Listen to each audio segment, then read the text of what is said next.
इसे अपने मस्तक पर धारण करने से श्री राम की आयु बढ़ती है, मन में उनके लिए प्रेम बढ़ता है और समाज में उनकी प्रतिष्ठा।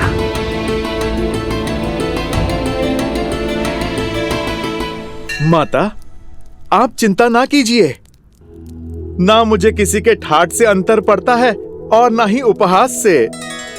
मेरे लिए मेरे प्रभु का जीवन, उनका सम्मान, उनका मुझसे प्रेम महत्व रखता है।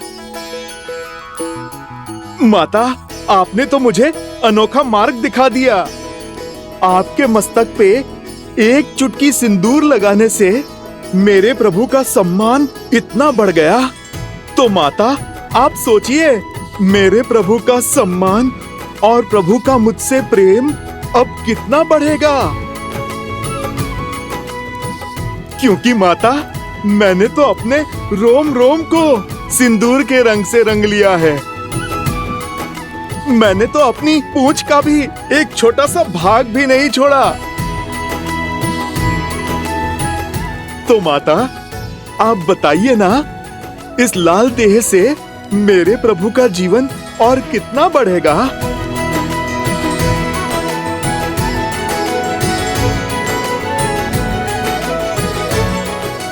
तुम्हारा प्रेम, तुम्हारी श्रद्धा, समर्पण अनंत है, अमर है हनुमान। तुम चिरंजीवी रहोगे और जब तक तुम रहोगे, तुम्हारे हृदय में श्री राम का प्रेम सदा के लिए धड़कता रहेगा।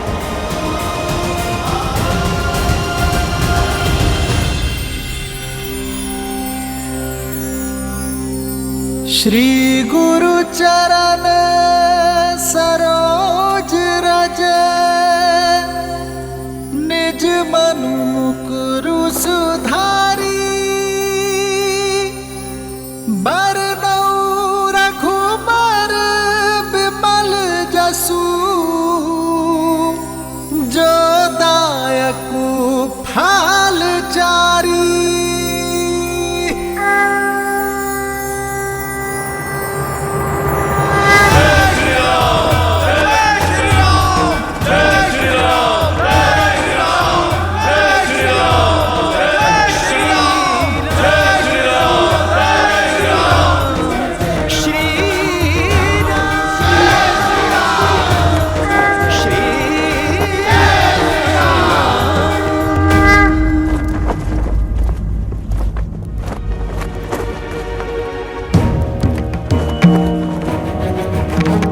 इस राज्य अभिषेक के समय की कुंडली में यह स्पष्ट है कि एक महाआसुरी शक्ति अयोध्या में प्रवेश करने वाली है।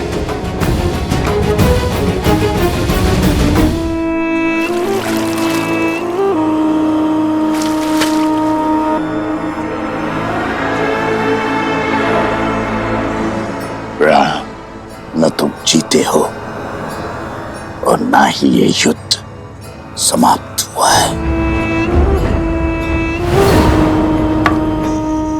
युद्ध तो अब पूरी तरह आरंभ हुआ है। मैं तन पर वार नहीं करूंगा राम, मैं मन में घुसकर वार करूंगा। बोलो, कैसे करोगे मेरा संहार? रावण की नाभि का अमृत सूख गया, किंतु प्रजा के मन के विचारों का मैल कभी नहीं सूखता। उसका सामना कैसे करोगे? कैसे करोगे अयोध्या की प्रजा का सामना राम?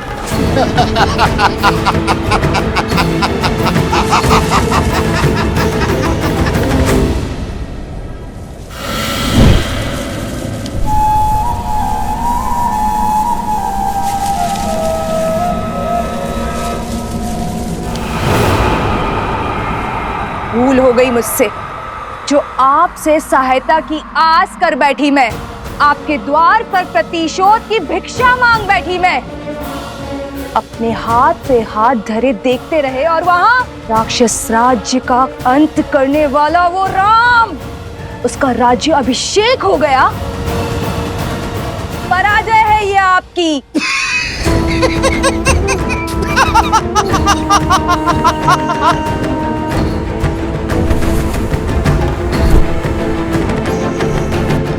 मैं जितना अधिक पराजित होता हूं, मेरा विजय पर उतना ही विश्वास दृढ़ होता जाता है। जानती हो असुर सदा पराजित क्यों होते रहते हैं? क्योंकि उन्हें अपनी शक्ति का तो बोध है, किंतु शत्रु की दुर्बलता का बोध नहीं है। राम का राज्याभिषेक उसकी दुर्बलता होगी।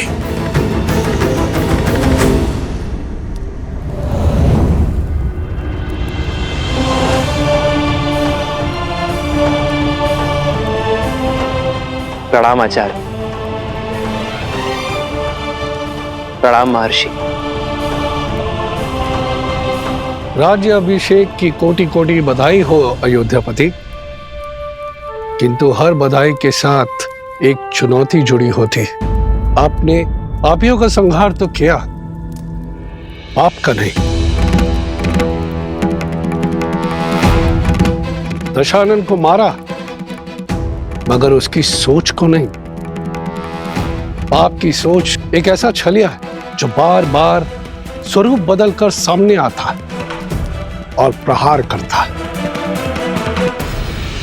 मैं वार करूंगा तो राम प्रतिकार करेगा। मैं युद्ध में विश्वास नहीं रखता।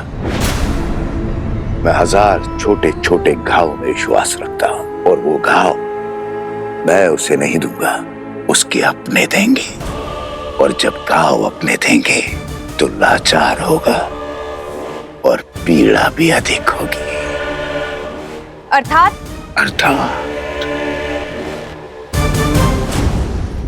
जब शत्रु वार करता है तो व्यक्ति दिल मिलाकर उसका प्रतिकार करता है, किंतु जब संतान वार करती है तो व्यक्ति घुट कर मरता है।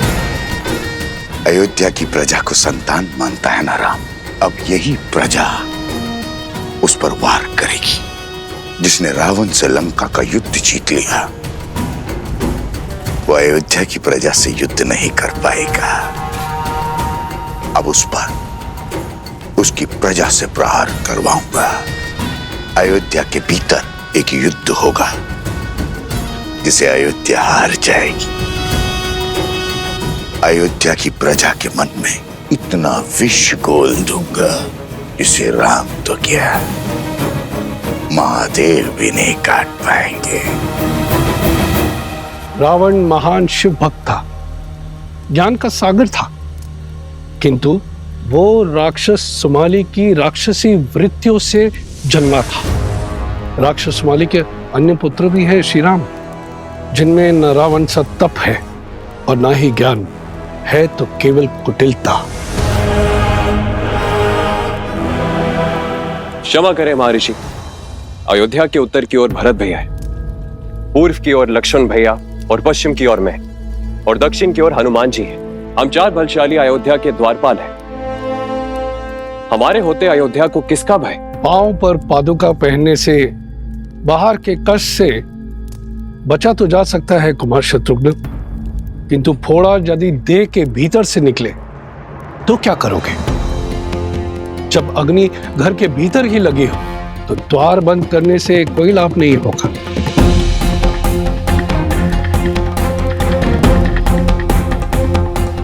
रावण के पापों का अंत तो हुआ है, लेकिन उसकी सोच का नहीं। जो विपदा आने वाली है उसके अस्त्र तलवार या भाले नहीं, असत्य, लोकवाद, झूठी निंदा, ये सब उसके अस्त्र हैं। शब्द उसका ब्रह्मास्त्र है।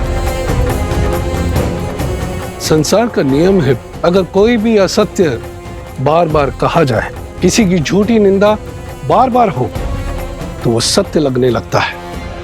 और यह मनुष्य के स्वभाव की प्रवृत्ति है कि सत्य सामने होते हुए भी वो असत्य की ओर आकर्षित हो जाता है।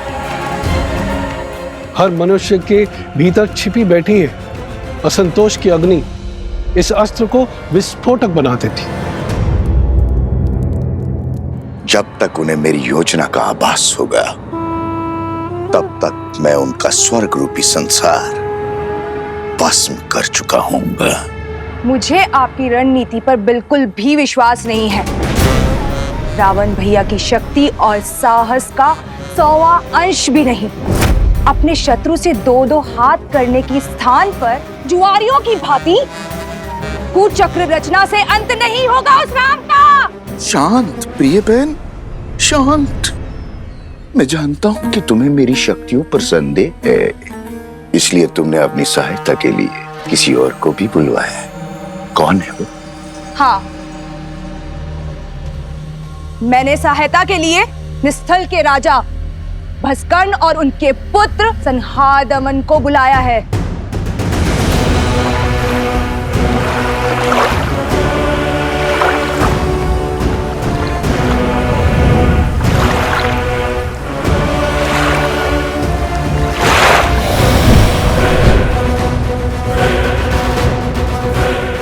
ये महाअसुर भस्कर्ण के सैनिक हैं।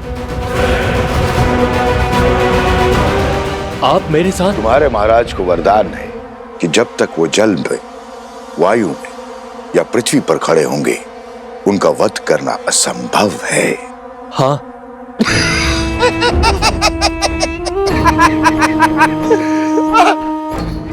जाओ, करो युद्ध, किंतु एक बात स्मरण रहे, राम पर विजय केवल सहस्त्र रावण पा सकता है। जाओ, अपनी योजना को आकार दो।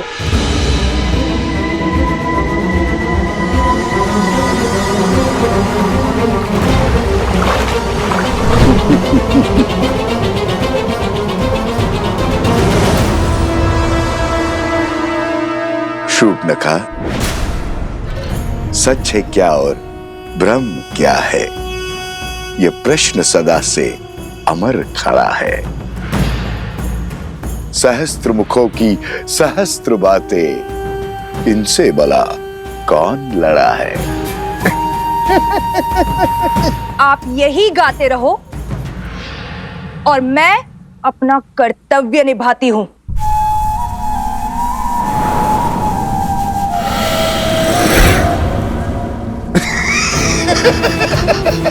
राम राज्य पर अनिष्ट की छाया तक नहीं आएगी महर्षि। ऐसी परिस्थिति आएगी ही नहीं कि कभी असंतोष अपने पैर पसारे। असंतोष ईर्ष्या से जन्म लेता है राजकुमार, परिस्थिति से नहीं। संदेह नहीं है कि श्री राम राज्य को संतुष्ट रखने का प्रयास करेंगे, किंतु राष्ट्र के कोने कोने में सबको सुख और लाभ पहुंचाने में समय लगेगा, और झूठी निंदा, असत्य और संदेह के बीच फैलाने में नहीं। संदेह मन के किसी कोने में छिपकर घास के तिनकों की भांति तनिक सी निंदा से पोषित होकर बढ़ता रहता है और हमारी अनुमति के बिना हमारी मति भ्रष्ट करता रहता है, और यही सहस्त्र रावण की शक्ति है।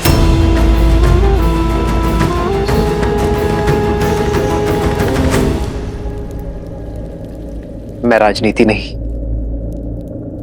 भविष्य जानना चाहता हूं महर्षि।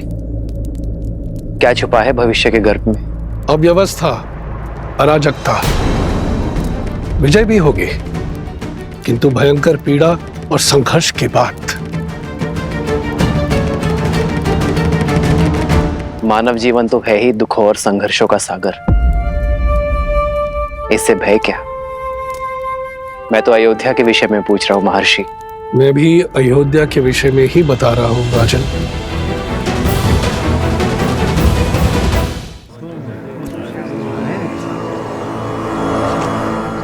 भैया सुना है, श्री राम ने सागर पर सेतु बनाया था, असंभव को संभव कर दिखाया था। देवी देवताओं की विशेष कृपा है हमारे महाराज के ऊपर। सुना तो ये भी है कि रावण कोई साधारण योद्धा नहीं था। कहते हैं युद्ध बहुत ही भयानक था और बहुत दिन तक चला। जंगल में मोर नाचा, किसने देखा? न मोर न युद्ध। अच्छा, तुम कहना चाहते हो श्री राम ने रावण को नहीं मारा? न सेतु बांधा न युद्ध हुआ। नहीं नहीं भैया, मैंने ऐसा कब कहा? अरे हुआ होगा युद्ध, पर ऐसा नहीं जैसा सब बता रहे हैं।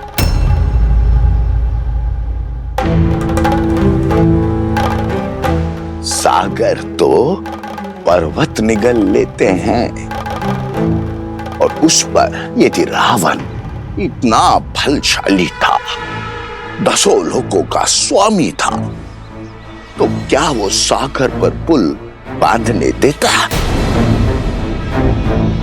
कदापि नहीं।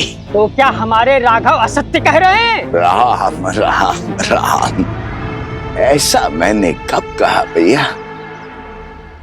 अरे श्री राम गए होंगे लंका और रावण को ललकारा होगा, और रावण भी आ गया होगा रणभूमि में, और श्री राम ने एक बाण से उसका वध कर दिया होगा, बस।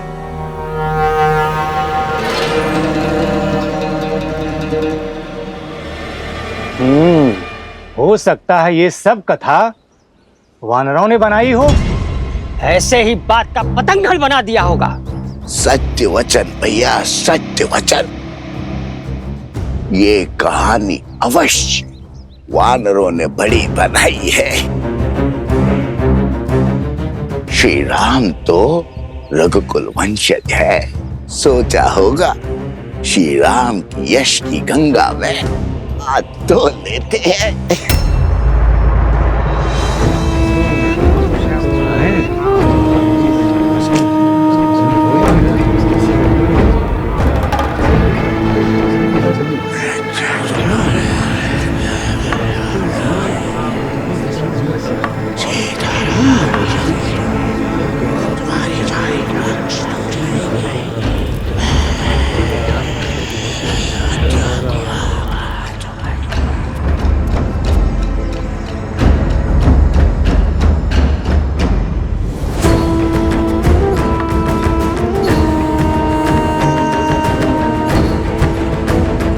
उपहास निंदा में बदलेगा और निंदा संदेह में। इस प्रकार सबके मन में संदेह रूपी सहस्त्र रावण बस जाएगा, और संदेह से फैलेगा असंतोष।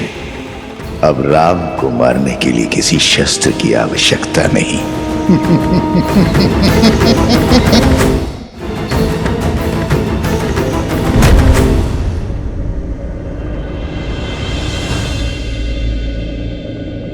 अरे क्या हुआ?